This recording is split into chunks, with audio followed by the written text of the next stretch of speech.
wabarakatuh. Alhamdulillah, hari ini kita bisa dipertemukan kembali dalam pembelajaran ekonomi. Hari ini kita akan membahas materi mengenai permintaan, penawaran, dan keseimbangan pasar. Sebelumnya, Ibu ingatkan terlebih dahulu, silahkan kalian buka PowerPoint yang sudah Ibu lampirkan sebelumnya di Google Classroom, dan silahkan kalian catat materi-materi yang dirasa penting pada pembelajaran kali ini. Apabila ada yang ingin ditanyakan, silahkan kalian tanyakan di Google Classroom.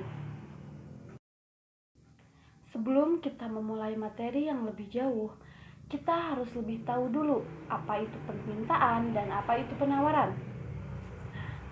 Sebelumnya, adik-adik sudah pernah mendengar permintaan ataupun penawaran. Baik, permintaan adalah jumlah barang yang dibeli konsumen pada tingkat harga tertentu. Sedangkan penawaran adalah jumlah barang yang dijual produsen pada tingkat harga tertentu. Sekarang kalian paham ya apa yang dimaksud dengan permintaan dan apa yang dimaksud dengan penawaran. Baik, jika paham, sekarang kita lanjut ke faktor-faktor yang mempengaruhi.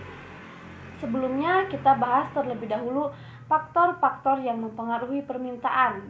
Faktor-faktor yang mempengaruhi permintaan ini ada 6 faktor. Yang pertama, harga barang atau jasa. Nah, jadi semakin murah harga suatu barang, maka akan semakin banyak jumlah barang yang diminta. Begitu pula sebaliknya, semakin tinggi harga suatu barang, maka akan semakin berkurang pula jumlah barang yang dimintanya. Yang kedua, ada pendapatan per kapita. Jadi, semakin tinggi pendapatan per kapita penduduk, maka semakin kuat daya belinya, sehingga permintaan terhadap barang atau jasa akan semakin meningkat. Begitupun sebaliknya ya. Kemudian yang ketiga ada selera masyarakat. Nah, contohnya seperti permintaan beras di Pulau Papua dengan Pulau Jawa tentu akan sangat berbeda. Masyarakat di Pulau Jawa lebih menyukai beras sebagai bahan makanan pokoknya. Sedangkan masyarakat di Pulau Papua lebih menyukai sagu sebagai makanan pokoknya. Tentunya permintaan beras di Pulau Papua dan Pulau Jawa akan sangat berbeda. Kemudian ada harga barang komplementer dan barang substitusi. Nah, contoh dari barang substitusi ini yaitu apabila harga daging ayam naik, maka harga ikan relatif lebih murah karena yang tadinya ingin membeli ayam akan berpindah ke ikan.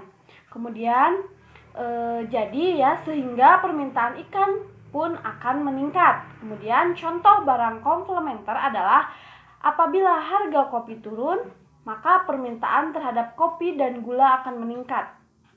Paham ya?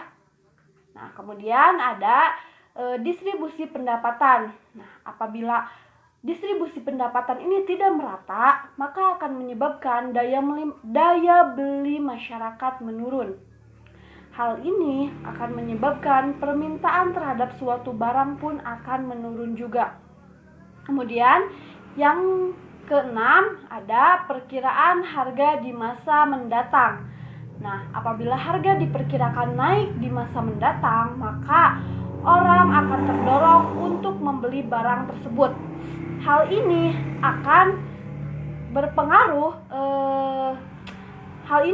berpengaruh terhadap permintaan dari barang tersebut pun akan naik. Ya, paham sampai di sini? Selanjutnya, kita membahas faktor-faktor yang mempengaruhi penawaran. Nah, ada beberapa faktor yang mempengaruhi penawaran. Yang pertama, ada harga barang itu sendiri. Jadi, pada saat harga barang naik, maka produsen akan menambah jumlah barang yang ditawarkan. Begitupun sebaliknya, apabila harga barang turun, maka produsen akan mengurangi jumlah barang yang ditawarkan. Kemudian, selanjutnya ada harga barang substitusi dan komplementer. Hal ini sama dengan faktor-faktor di permintaan tadi ya. Kemudian ada harga faktor produksi. Jadi, kenaikan harga faktor produksi ini contohnya seperti upah dan bahan baku akan menyebabkan produsen mengurangi produksinya. Dan hal ini tentunya akan menyebabkan penawaran pun menjadi berkurang. Selanjutnya ada biaya produksi. Nah, kenaikan harga input ini atau kenaikan harga input dari biaya produksi yang naik menyebabkan penawaran pun akan menurun. Selanjutnya ada teknologi. Nah, kemajuan teknologi ini menyebabkan biaya produksi menurun, ya, sehingga menyebabkan barang lebih banyak dan tentunya penawaran pun akan meningkat. Selanjutnya yang terakhir ada jumlah produsen ataupun penjual. Jadi semakin banyaknya jumlah produsen atau penjual yang menawarkan suatu barang, nah maka akan semakin meningkat pula penawaran dari barang tersebut. Begitupun sebaliknya, makin sedikit jumlah produsen maupun penjual yang menawarkan suatu barang, maka akan menurun pula penawaran dari barang tersebut. Sampai di sini paham ya? Baik, selanjutnya ada hukum permintaan dan hukum penawaran. Kita bahas hukum permintaan terlebih dahulu. Hukum permintaan berbunyi, jika harga barang naik, permintaan turun. Nah, jika barang turun, maka permintaan akan naik. Jadi hukum permintaan ini tidak sama.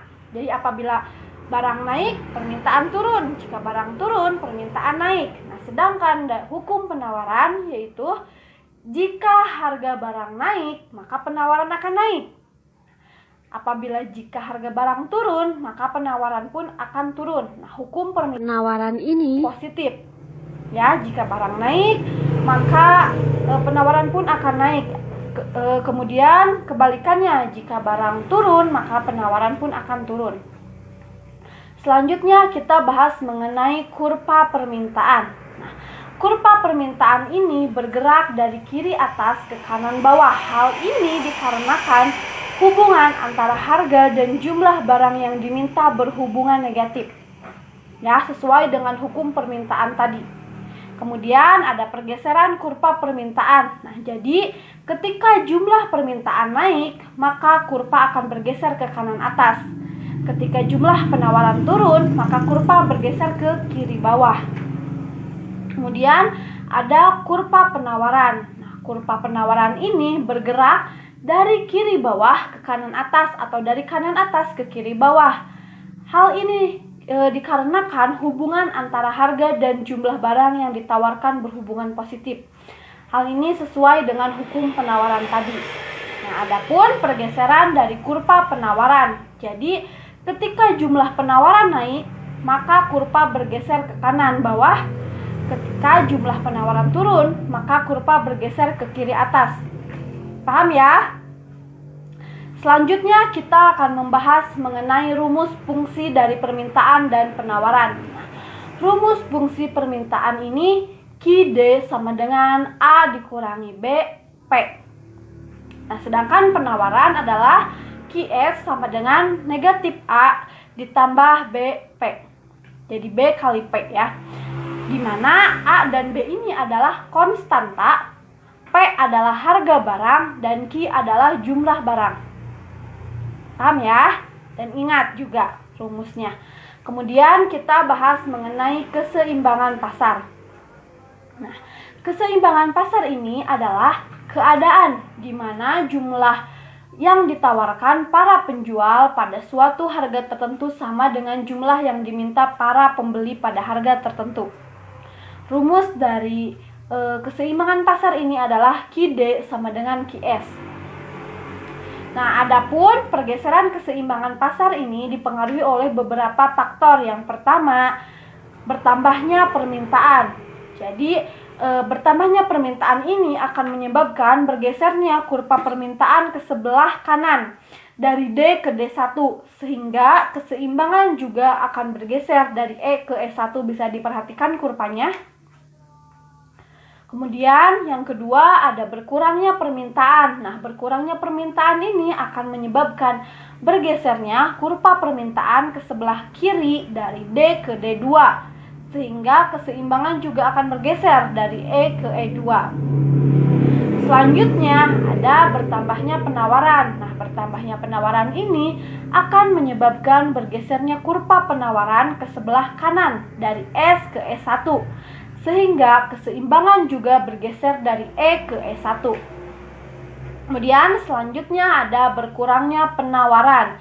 Nah, berkurangnya penawaran ini akan menyebabkan bergesernya kurva penawaran ke sebelah kiri dari S ke S2, sehingga keseimbangan juga bergeser dari E ke E2. Dan yang terakhir yaitu pergeseran kurva permintaan dan penawaran. Paham ya adik-adik semua sampai di sini? Alhamdulillah, pembelajaran dari awal sampai akhir sudah selesai.